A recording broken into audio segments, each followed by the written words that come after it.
ನಾವು ಇಲ್ಲಿವರೆಗೆ ಮಹಿಳಾ ಆಯೋಗ ಕೇಳಿದ್ವಿ, ಹಾಗೆ ಈಗ ಪುರುಷರ ಒಂದು ಆಯೋಗ ಮಾಡ್ತಾ ಇದ್ದಾರೆ. ಇದರ ಆಯೋಗದ ಉದ್ದೇಶನ ಎಲ್ಲ ವಿಚಾರಗಳ ಬಗ್ಗೆ ನಾವು ಮಾಹಿತಿ ಪಡೆಯೋಣ. ಇದರ ಉದ್ದೇಶ ಎಲ್ಲೋ ಒಂದು ಕಡೆ ಕೆಲವೊಂದು ಮಹಿಳೆಯರು ಕಾನೂನನ್ನ ಮಿಸ್ಯೂಸ್ ಮಾಡ್ಕೊಳ್ತಾ ಇರೋದು ನನಗೆ ಗೊತ್ತಾಗ್ತಾಯಿತ್ತು. ಯಾಕಂದರೆ ನಾನು ಮಹಿಳೆಯರ ಪರವಾಗಿ ರಾಜ್ಯ ಅಲ್ಲದೆ ಹೊರ ರಾಜ್ಯದಲ್ಲೂ ಕೆಲಸ ಮಾಡ್ತಾಯಿದ್ದೀನಿ. ದೌರ್ಜನ್ಯ ಪ್ರಕರಣನ ಆಪ್ತ ಸಮಾಲೋಚನೆ ಮೂಲಕ ಹಾಗೆ ತಿಳಿಗೊಳಿಸಿದ್ದೀನಿ ಕೆಲವೊಂದು ಮಹಿಳೆಯರ ಕೌಟುಂಬಿಕ ಕಲಹವನ್ನು. ಇದೇ ನಿಟ್ಟಿನಲ್ಲಿ ನಾನು ಮಾಡಿಕೊಂಡು ಬರುವಾಗ ಮಹಿಳೆಯರ ದೌರ್ಜನ್ಯ ಪ್ರಕರಣದಲ್ಲಿ ಕೆಲವೊಂದು ಕಡೆ ಆಪ್ತ ಸಮಾಲೋಚನೆ ಮೂಲಕ ಬಗೆಹರಿಸಿ ಬರುವಾಗ ನನಗೆ ಏನಾಗ್ತಿತ್ತು, ನನ್ನ ಕಚೇರಿಯಲ್ಲಿ ಕೆಲವೊಂದು ಮಹಿಳೆಯರು ಸುಳ್ಳು ಆರೋಪ ಮಾಡಿ ಪುರುಷನ ಮೇಲೆ ಕಾನೂನನ್ನ ಮಿಸ್ಯೂಸ್ ಮಾಡಿಕೊಂಡು ಕಂಪ್ಲೇಂಟ್ ಕೊಡೋದು ಮಾಡೋದು ಈ ಥರ ಬರ್ತಿತ್ತು. ಆಗ ಆ ನೊಂದ ಪುರುಷ, ನೋಡಿ ಮೇಡಮ್ ನಾನು ಆ ಥರ ಮಾಡಿಲ್ಲ, ಸುಳ್ಳಾರೋಪ, ನನ್ನ ತಾಯಿ ಮನೆಗೆ ಬಂದರೆ ಬೇಡ ಅಂತೇಳಿ, ತಂಗಿ ಮನೆಗೆ ಬಂದರೆ ಬೇಡ ಅನ್ನೋದು. ಇನ್ನೊಂದು ಪುರುಷ ಬಂದು ನನ್ನ ಸಂಬಳ ನಾನು ಕಮ್ಮಿ ತೊಗೊಳ್ತೀನಂತೆ, ನನಗೆ ಅಲ್ಲೇ ಮಾಡೋದು, ನಾನು ಹೇಳ್ದಂಗೆ ಕೇಳಿ ಮನೆ ಕೆಲಸ ಮಾಡಿಕೊಂಡು ನೀನು ನನ್ನ ಯೋಗಕ್ಷೇಮ ನೋಡಬೇಕು ಅನ್ನೋ ಕೆಲವು ಮಹಿಳೆಯರು. ಇನ್ನು ಕೆಲವು ಮಹಿಳೆಯರು ಕಂಪನಿಯಲ್ಲಿ ಕೆಲಸ ಮಾಡುವಂಥ ಹೆಣ್ಣು ಮಕ್ಕಳು ರಜೆ ಕೊಟ್ಟಿಲ್ಲೇ ಅವರಿಗೆ ಅಂದರೆ ಆ ಪುರುಷನಿಗೂ ಕೂಡ ನೀನು ರಜೆ ಕೊಟ್ಟಿಲ್ಲ ಅಂದರೆ ನಾನು ಮೈ ಟಚ್ ಮಾಡಿದೆ ಅನ್ನೋದು, ನನ್ನ ಸೆರ್ಗೆ ಹೇಳಿದೆ ಅನ್ನೋದು, ಈ ಥರ ಎಲ್ಲ ಹೋಗಿ ನಾನು ಕಂಪ್ಲೇಂಟ್ ಮಾಡ್ತೀನಿ ಪೊಲೀಸ್ ಇಲಾಖೆಗೆ ಅಂತ ಹೇಳುವಾಗ ಆಗ ಆ ಪುರುಷ ಎಲ್ಲೋ ಒಂದು ಕಡೆ ಭಯ ಬೀಳ್ತಾ ಇದ್ದ. ಅದಕ್ಕಾಗಿ ನಾನು ಯಾಕೆ ಮಾಡಬಾರ್ದು, ಈ ಪುರುಷರ ಹಿತರಕ್ಷಣಾ ಸಮಿತಿ ಅಂತೇಳಿ ಮಾಡಬಾರ್ದು, ಜೊತೆಗೆ ರಾಷ್ಟ್ರೀಯ ಮಾನವ ಹಕ್ಕುಗಳ ಪುರುಷರ ಹಿತರಕ್ಷಣಾ ಸಮಿತಿ ಅಂದರೆ ಎಲ್ಲ ಸೇರ್ತಾರಲ್ಲಿ, ಹೆಣ್ಣು ಗಂಡು ಅನ್ನೋ ಭೇದ ಭಾವ ಇಲ್ಲದೆ. ಯಾವುದೇ ಒಂದು ಮಹಿಳೆ ದೂರು ಕೊಟ್ಟ ತಕ್ಷಣ ಮಹಿಳೆಯನ್ನು ಪುರುಷನ ಕುಟುಂಬದಲ್ಲಿ ದೂರ ಮಾಡೋದಿಲ್ಲ.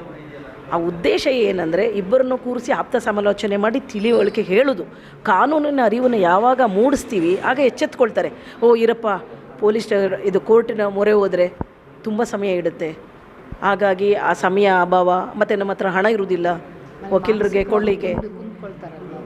ಕೊಡಲಿಕ್ಕೆ ಹಣ ಇರೋದಿಲ್ಲ, ಕೋರ್ಟ್ ಮೆಟ್ಲತ್ತಿ ಸುಸ್ತಾಗೋದು ಯಾಕೆ. ಹೌದು, ಇವರೆಲ್ಲ ಒಂದು ಕಡೆ ಹೇಳುವಾಗ ನಾವು ಇಲ್ಲೇ ರಾಜಿ ಮಾಡ್ಕೊಳ್ಳೋದು ಉತ್ತಮ ಅಂತ ಎಷ್ಟೋ ಪುರುಷರು ಮಹಿಳೆಯರು ಹಾಗೆ ಮಾಡಿಕೊಂಡು ಹೋಗ್ತಾ ಇದ್ದಾರೆ. ಇದೇ ನಿಟ್ಟಿನಲ್ಲಿ ಕೆಲವೊಂದು ಪ್ರಕರಣಗಳನ್ನು ನೋಡಿದಾಗ ಯಾಕೆ ರಾಷ್ಟ್ರೀಯ ಪುರುಷರ ಹಿತರಕ್ಷಣಾ ಸಮಿತಿ ರಾಷ್ಟ್ರೀಯ ವ್ಯಾಪಿ ಇದು ಮಾಡಬೇಕು, ಇದಕ್ಕಾಗಿ ಕೆಲವೊಂದು ಕಡೆ ಮಹಿಳಾ ಆಯೋಗಕ್ಕೆ ಎಲ್ಲರಿಗೂ ಗೊತ್ತಿದೆ, ರಾಜ್ಯ ಮಹಿಳಾ ಆಯೋಗ ಇದೆ, ಮಹಿಳಾ ಠಾಣೆಗಳಿದೆ, ಮಹಿಳಾ ಸಂಘಟನೆಗಳಿದೆ, ಹೆಜ್ಜೆಗೂ ಇದೆ. ಆದರೆ ಪುರುಷನಿಗೆ ಎಲ್ಲೂ ಇಲ್ಲ. ಕಾನೂನನ್ನು ಕೂಡ ಇದು ಹೋರಾಟ ಮಾಡಿ ತರಲೇಬೇಕು. ಕೆಲವೊಂದು ಮಹಿಳೆಯರು ಈಗ ಮಿಸ್ಯೂಸ್ ಮಾಡ್ಕೊಳ್ತಾ ಇರೋದನ್ನ ಕೆಲವೊಂದು ನ್ಯಾಯಾಧೀಶರು ಕೂಡ ಈಗ ಹೇಳ್ತಾ ಇದ್ದಾರೆ. ಠಾಣೆಗೆ ಬರುವಂಥ ದೂರುಗಳನ್ನು ಏನು ಹೆಣ್ಮಕ್ಳು ಕೊಡ್ತಾರೆ ಅದು ಪರಿಶೀಲನೆ ಮಾಡಿ ತದನಂತರ ಕಾನೂನಾತ್ಮಕವಾಗಿ ಶಿಕ್ಷೆಗೆ ಗುರಿಪಡಿಸಿ ಅಂತಲೂ ಕೂಡ ಹೇಳ್ತಾ ಬರ್ತಾ ಇದ್ದಾರೆ. ಯಾಕಂದರೆ ಈಗ ಪ್ರಕರಣಗಳನ್ನೇ ನ್ಯಾಯಾಧೀಶರು ಕೋರ್ಟಲ್ಲಿ ಆಲಿಸುವಾಗ ಗೊತ್ತಾಗ್ತಿತ್ತು ಅವರಿಗೆ, ನ್ಯಾಯಾಧೀಶರಿಗೆ ನ್ಯಾಯಾಲಯಗಳಲ್ಲಿ, ಸುಳ್ಳು ಆರೋಪ ಇದು, ಸುಳ್ಳು ಕೇಸ್ ಇದು ಅಂತ ಕೆಲವು ಮಹಿಳೆಯರು. ಹಾಗಾಗಿ ಇದನ್ನು ಮಾಡಲೇಬೇಕು ಅಂತೇಳಿ ಮಾಡಿರೋದು. ರಾಜ್ಯದಲ್ಲಿ ಎಲ್ಲ ಕಡೆ ಒಬ್ಬೊಬ್ಬರನ್ನ ಜಿಲ್ಲಾಧ್ಯಕ್ಷರನ್ನಾಗಿ ನಾವು ಮಾಡಿದ್ದೇವೆ. ಇವರು ನಮ್ಮ ಖಜಾಂಚಿಯಾಗಿ ವೇದ ಅವರು ಮಂಡ್ಯ ಜಿಲ್ಲೆಗೆ ಅಧ್ಯಕ್ಷರು, ಅವರು ಉಪಾಧ್ಯಕ್ಷರಾಗಿ ನಾವು ಮಹಿಳೆಯರ ವಿಂಗಲ್ಲಿ ನಾನು ಮಾಡಿರೋದು. ಇದ್ರ ಸ್ಥಾಪನೆನ ನಾನು ಕಳೆದ 2 ತಿಂಗಳ ಹಿಂದೆ ಪುರುಷರ ಹಿತರಕ್ಷಣಾ ಸಮಿತಿ ಮಾಡಲೇಬೇಕನ್ನುವಾಗ KT ಶ್ರೀಕಂಠೇಗೌಡರು ರಾಷ್ಟ್ರೀಯ ಅಧ್ಯಕ್ಷರನ್ನಾಗಿ ಅವ್ರನ್ನ ಆಯ್ಕೆ ಮಾಡಿದೆ, KT ಶ್ರೀಕಂಠೇಗೌಡರನ್ನ. ಆಮೇಲೆ ನಮ್ಮ ರಾಷ್ಟ್ರೀಯ ಗೌರವ ಅಧ್ಯಕ್ಷರನ್ನಾಗಿ ನಮ್ಮ ಹಳ್ಳಿ ಅಕ್ಕಿಯಾದ ವಿಶ್ವನಾಥ್ ಅವ್ರನ್ನ ಆಯ್ಕೆ ಮಾಡಿದೆ. ಕೆಲವೊಂದು IPS IAS ಅಧಿಕಾರಿ ನಿವೃತ್ತಿಯಾಗಿರೋರು, ತಹಸೀಲ್ದಾರ್ಗಳು, ಹಾಗಾಗಿ ನೆಹರು ಯುವ ಸಬಲೀಕರಣದಲ್ಲಿ ಕೆಲಸ ಮಾಡ್ತಾಯಿದ್ದರು ರಾಜ್ಯ ಅಧಿಕಾರಿ ಇದು ನಮ್ಮ ನಟರಾಜ್ ಸರ್, ಅವ್ರನ್ನ ರಾಷ್ಟ್ರೀಯ ಉಪಾಧ್ಯಕ್ಷರನ್ನಾಗಿ ಮಾಡಿರೋದು. ಇದೇ ನಿಟ್ಟಿನಲ್ಲಿ ಎಲ್ಲರೂ ರಾಜ್ಯದ ಮೂಲೆಯಿಂದ ಗಣ್ಯ ವ್ಯಕ್ತಿಗಳನ್ನೇ ಮಾಡ್ಕೊಂಡು ಹೋಗ್ತಾ ಇರೋದು. ಯಾಕೆ ಅಂದರೆ ನಮಗೂ ಕೂಡ ರಕ್ಷಣೆ ಬೇಕಾಗ್ತದೆ, ನಮಗೂ ಕೂಡ ಕೆಲವೊಂದು ಕಡೆ ಬೆದರಿಕೆಗಳು, ಕೊಲೆ ಬೆದರಿಕೆಗಳು. ಹಾಗಾಗಿ ನಾವು ಯಾವಾಗ ನಾವು ದೊಡ್ಡ ಏನು ಸಂಸದರನ್ನ ಸಚಿವರನ್ನ ಹಾಕ್ಕೊಂಡಾಗ ನಮಗೂ ಕೂಡ ಎಲ್ಲೋ ಒಂದು ಕಡೆ ರಕ್ಷಣೆ ಸಿಗಲಿ ಅನ್ನೋ ಉದ್ದೇಶಕ್ಕೆ ನಾವು ಈ ಸಮಿತಿಯನ್ನು ಕೂಡ ಮಾಡಿಕೊಂಡು ಬರ್ತಾಯಿದ್ವಿ. ಅದೇ ಹೇಳಿದ್ನಲ್ಲ, ನನಗೆ ಬರ್ತಾ ಇದ್ದಂಥ ದೂರಲ್ಲಿ ಸುಳ್ಳು ಆರೋಪನೇ ಜಾಸ್ತಿ ಬರ್ತಿತ್ತು. ಈಗ ಒಂದು ನೊಂದ ಮಹಿಳೆ ದೂರನ್ನು ಕೊಡ್ತಾಯಿದ್ಲು, ಕೌಟುಂಬಿಕ ಕಲಹವನ್ನು ತಿಳಿಗೊಳಿಸಿ ನನ್ನ ಗಂಡ ಈ ಥರ ಮಾಡ್ತಾನೆ ಅಂತ. ಅದರಲ್ಲಿ 10 ಜನ ಮಹಿಳೆಯರು ದೂರನ್ನು ದಾಖಲಿಸಕ್ಕೆ ಬರ್ತಿದ್ರು. ಅದರಲ್ಲಿ 5 ಜನ ಮಹಿಳೆಯರು ಪುರುಷ ನನ್ನ ಗಂಡ ಹೊಡೆದು ಕುಡಿದು ಅಲ್ಲೇ ಮಾಡಿದರು, ನಾನು ಪತಿ ಜೊತೆ ಜೀವನ ಮಾಡ್ತೀನಿ ಅನ್ನೋ ಕೆಲವು 5 ಮಹಿಳೆಯರು. ಇನ್ನು ಕೈಲ 5 ಮಹಿಳೆಯರು, ಇಲ್ಲ ನಾನು ಮಾಡೋದಿಲ್ಲ, ನನ್ನ ಕುಟುಂಬ ಜೋರಿದೆ, ನಮ್ಮ ಅಪ್ಪ 1 ಕೋಟಿ ಖರ್ಚು ಮಾಡಿ ಮದುವೆ ಮಾಡಿದ್ದಾನೆ, ನಾನು ಹೇಳ್ದಂಗೆ ಕೇಳಬೇಕು ನನ್ನ ಗಂಡ ಅನ್ನೋ ಕೆಲವೊಂದು ಮಹಿಳೆ.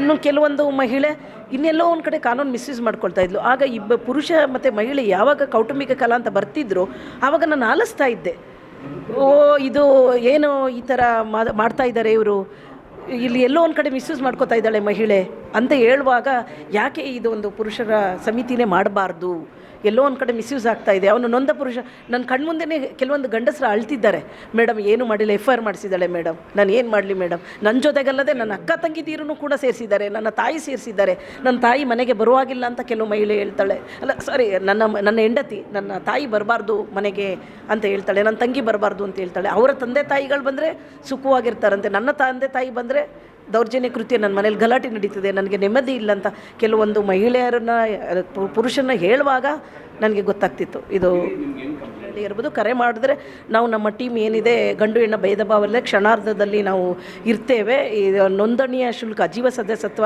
ನೋಂದಣಿಯ ಶುಲ್ಕ 2000ವನ್ನು ನಾವು ಮಾಡಿದ್ದೇವೆ. ರಿಜಿಸ್ಟರ್ಡೇ ಆಗಿರೋದು ಇದು. ಈಗ ನನ್ನನ್ನು ಸಂಪರ್ಕ ಮಾಡುವವರು, ಯಾವುದೇ ಒಂದು ಪುರುಷ ಸಂಪರ್ಕ ಮಾಡುವವರು ನನಗೆ ಕರೆ ಮಾಡ್ಬೋದು. 9986560974. ನಾನು ಇರೋದು ಮಂಡ್ಯ ಜಿಲ್ಲೆ ಮದ್ದೂರಿನಲ್ಲಿ. ಮಹಿಳೆಯರ ಪರವಾಗಿ ನಾನು ಕೆಲಸ ಮಾಡ್ತಾ ಇರೋದ್ರಿಂದ ನನಗೆ ಸರ್ಕಾರ ಗುರುತಿಸಿ ಹಲವಾರು ಸನ್ಮಾನಗಳನ್ನು ಕೂಡ ಮಾಡಿದೆ. ಕೋರ್ಟ್ಗೆ ಹೋಗದೆ ಮತ್ತು ಪೊಲೀಸ್ ಠಾಣೆ ಮೆಟ್ಟಿಲು ಹತ್ತಿಸ್ದೆ, ನನ್ನ ಕಚೇರಿಯಲ್ಲೇ ಕುಳಿತು ಆಪ್ತ ಸಮಾಲೋಚನೆ ಮೂಡಿ ಇಲ್ಲಿ ತನಕ ಒಂದು 82-83 ಕೇಸನ್ನು ನಾನು ಮಾಡಿರೋದ್ರಿಂದ ಹಲವಾರು IPS IAS ಅಧಿಕಾರಿ, ನ್ಯಾಯಾಧೀಶರು ಎಲ್ಲರೂ ಅಭಿನಂದಿಸಿ ಸನ್ಮಾನಗಳನ್ನು ಕೂಡ ಮಾಡಿದ್ದಾರೆ. ಇದರ ಉದ್ದೇಶ ಗುರಿಗಳು ಯಾವುದೇ ನೊಂದ ಪುರುಷ ಇರ್ಬೋದು, ಭೇದ ಭಾವ ಇಲ್ಲದೆ ನಾವು ಕಾನೂನಾತ್ಮಕವಾಗಿ ಕುಳಿತು ಅವರಿಗೆ ಕಾನೂನಿನ ಅರಿವನ್ನು ಮೂಡಿಸಿ ಮಾಡಬೇಕು ಅನ್ನೋದು. ಆದಷ್ಟು ಬೇಗ ಮಹಿಳಾ ಆಯೋಗ ಬಂದಿರೋ ಥರ ಪುರುಷನ ಆಯೋಗನೂ ಬರಲಿ ಅನ್ನೋದೇ ನನ್ನ ಉದ್ದೇಶ. ಯಾಕೆ ನಾನು ಪ್ರತಿದಿನ ನೋಡ್ತಾ ಇದ್ದೇನೆ ಸುಳ್ಳು ಆರೋಪನೇ ಮಾಡೋದು. ಈಗ ನೀವು ಮಾಧ್ಯಮ ಮಿತ್ರರು ಏನೋ ಒಂದು ಪ್ರಚಾರ ಮಾಡಲಿಲ್ಲ ರೀ ಅಂತ ನಿಮ್ಮ ಮೇಲೆ ಮಾಡ್ಬೋದು, ನಿಮ್ಮ ಮೇಲೆ ಕೂಡ ಮಾಡ್ಬೋದು. ನಿಮ್ಮ ಮನೇಲಿ ನಿಮ್ಮ ತಾಯಿಯಾಗಿ ಯೋಚನೆ ಮಾಡಿ, ನಿಮ್ಮ ಅಕ್ಕ ತಂಗಿದಿರಾಗಿ ಯೋಚನೆ ಮಾಡಿ. ಎಲ್ಲೋ ಒಂದು ಕಡೆ ಅನ್ಯಾಯಕ್ಕೆ ಒಳಗಾದಾಗ ಪುರುಷ ಅಲ್ವಾ, ನಿಮಗೂ ಕೂಡ ಬೇಕಲ್ವಾ, ಟೋಟಲಿ ಎಲ್ಲರಿಗೂ ಬೇಕು. ಅದಕ್ಕಾಗಿ ಮಹಿಳಾ ಆಯೋಗ ಇರೋ ಥರ ಪುರುಷರ ಆಯೋಗನೂ ಕೂಡ ಬರಬೇಕು ಅನ್ನೋದೇ ನನ್ನ ಉದ್ದೇಶ. ಕಳೆದ ಈಗ 4 ವರ್ಷದಿಂದ ಫ್ರೀಡಮ್ ಪಾರ್ಕ್ ಮುಂದೆ ರಾಷ್ಟ್ರ ಮಟ್ಟದಲ್ಲಿ ಎಲ್ಲರೂ ಪುರುಷರು ಬಂದು ಪುರುಷರ ಆಯೋಗ ಬೇಕು ಬೇಕು ಅಂತ ಕೂಗಾಡಿದರು. ಅಲ್ಲಿಂದ ಹೊರದೇಶದಿಂದೆಲ್ಲ ಕೂಡ ಬಂದಿದ್ದರು, ಹೌದು ಪುರುಷರ ಆಯೋಗ ಮಾಡಬೇಕು ಅಂತ. ಆದರೆ ಕಾನೂನು ಅದು ಕೊಡಲಿಲ್ಲ. ಇನ್ನೊಂದು ಕಡೆ ಪುರುಷನೇ ಎಲ್ಲೋ ಒಂದು ಕಡೆ ಮಿಸ್ಯೂಸ್ ಮಾಡ್ಕೊಳ್ತಾನೆ. ಇನ್ನೂ ಮಹಿಳಾ ಆಯೋಗ ಥರ ಪುರುಷರ ಆಯೋಗ ಕೊಟ್ಟರೆ ಇನ್ನೂ ದೌರ್ಜನ್ಯ ಕೃತ್ಯ ಜಾಸ್ತಿ ಮಾಡ್ತಾನೆ ಪುರುಷ ಅಂತ. ನೋಡಿ, ನಾವು ಪ್ರತಿದಿನ ನೋಡ್ತಾ ಇದ್ದರೆ ನಿಮಿಷಕ್ಕೆ 1 ನಿಮಿಷಕ್ಕೆ 2 ಮಕ್ಕಳ ಮೇಲೆ ಅತ್ಯಾಚಾರ ಆಗ್ತಾಯಿದೆ. ಪುರುಷ ಏನು ಒಳ್ಳೆಯವನು ಅಂತ ನಾನು ಹೇಳೋದಿಲ್ಲ, ಹಾಗೆ ಕೆಲವೊಂದು ಮಹಿಳೆನೂ ಒಳ್ಳೆಯವಳು ಅಂತ ಹೇಳೋದಿಲ್ಲ ನಾನು, ಅಲ್ವಾ. ಕೆಲವೊಂದು ನಿಮಿಷಕ್ಕೂ ಅತ್ಯಾಚಾರ ಮಾಡಿ ಕೊಲೆ ಮಾಡ್ತಾ ಇದ್ದಾನೆ ಪುರುಷ, ಇಲ್ಲ ಅಂತ ಹೇಳೋದಿಲ್ಲ ನಾನು. ಹಾಗಾಗಿ ಇದನ್ನು ಕಟ್ಟುನಿಟ್ಟಿನ ಶಿಸ್ತಲ್ಲೇ ಕೂಡ ಒಂದು ಕ್ರಮಬದ್ಧತೆಯಿಂದ ಕಾನೂನಾತ್ಮಕವಾಗಿ ಪುರುಷನ ಆಯೋಗ ಬೇಕೇ ಬೇಕು. ಇತ್ತೀಚೆಗೆ ಕೆಲವೊಂದು ನ್ಯಾಯಾಲಯಗಳಲ್ಲಿ ನ್ಯಾಯಾಧೀಶರು ಹೇಳ್ತಾ ಇದ್ದಾರಲ್ಲ, ಪೊಲೀಸ್ ಇಲಾಖೆಗೆ ಬಂದಂಥ ದೂರು ಮಹಿಳೆ ಕೊಟ್ಟಾಗ ಪರಿಶೀಲನೆ ಮಾಡಿ FIR ಮಾಡಿ, ಸಡನ್ಲಿ ಪುರುಷನ ಮೇಲೆ ಇಮಿಡಿಯೇಟ್ ಮಾಡಬೇಡಿ ಅಂತಲೇ ಗೊತ್ತಾಗ್ತಾ ಇರೋದು. ನ್ಯಾಯಾಲಯಕ್ಕೆ ಗೊತ್ತಾಗ್ತಾ ಇರೋದ್ರಿಂದ ಈ ಥರ ಮಾಡಿಕೊಂಡು ಬರ್ತಾ ಇದ್ದಾರೆ. ನಿಮ್ಮ ಸಪೋರ್ಟು ನಮಗೂ ಕೂಡ ಮಾಧ್ಯಮ ಮಿತ್ರರಿಂದ ಬೇಕೇ ಬೇಕು. ಹಾಗಾಗಿ ಇದು ಪುರುಷರ ಆಯೋಗ ತರಲಿಕ್ಕೆ ನೀವು ಕೂಡ ಕೈ ಜೋಡಿಸಬೇಕು. ಮುಖ್ಯಮಂತ್ರಿಗೆ ಇದು ನಮ್ಮ ಮನವಿನ ಕೊಡ್ತೀನಿ ಅಂತ ಕೂಡ ನಮ್ಮ ಹಳ್ಳಿಯಕ್ಕೆ ಆದ ವಿಶ್ವನಾಥ್ ಅವರು ಹೇಳಿದ್ದಾರೆ. ಸರ್ಕಾರದ ವತಿಯಿಂದನೇ ಇದು ತಿದ್ದುಪಡಿ ಆಗಬೇಕು, ಕಾನೂನಾತ್ಮಕವಾಗಿ ತಿದ್ದುಪಡಿ ಆಗಬೇಕು, ಇದನ್ನು ಒಂದು ತರಲೇಬೇಕು ಅನ್ನೋ ನಿಟ್ಟಿನಲ್ಲಿ ಮಾಡ್ತಾ ಇರೋದು ಸರ್. ಇದಿಷ್ಟು ಪುರುಷರ ಆಯೋಗದ ಉದ್ದೇಶ. ಈ ಉದ್ದೇಶವನ್ನು ಈಡೇರಿಸಲಿಕ್ಕೋಸ್ಕರ ಒಂದು ಸಂಘವನ್ನು ಮಾಡಿದ್ದಾರೆ. ಆ ಸಂಘದ ಮೂಲಕ ನೊಂದವರು ಕೂಡ ಅವರು ತಮ್ಮ ನೇರವಾಗಿ ಸಂಪರ್ಕಿಸ್ಬೋದು, ಇಲ್ಲಾಂದರೆ ಫೋನ್ ನಂಬರ್ ಕೂಡ ಸಂಪರ್ಕಿಸ್ಬೋದು ಅಂತ. ಇದು ಒಂದು ಹೊಸ ಆಯೋಗ ಆದರೂ ಕೂಡ ಇದರ ಅಗತ್ಯತೆ ಈಗ ಇದೆ ಅನ್ನೋದು ಅವರ ಮಾತು. ಮಹೇಶ್ ಟಿ ಭಾರತಿ.